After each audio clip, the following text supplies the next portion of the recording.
বহুমুখী সংকটে জর্জরিত বর্তমান বিশ্বে যুদ্ধ এবং সংঘাতের ফলে ব্যাপক ভিত্তিতে মানুষের অধিকার খর্ব হচ্ছে। বিশ্ববাসীর উদ্বেগ এবং নিন্দা সত্ত্বেও গাজায় গণহত্যা থামছে না।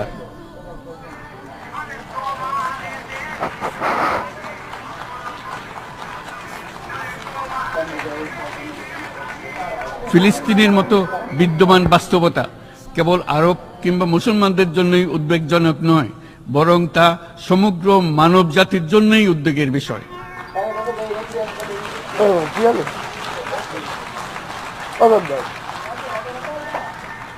একজন মানুষ হিসেবে প্রত্যেক ফিলিস্তিনির জীবন অমূল্য।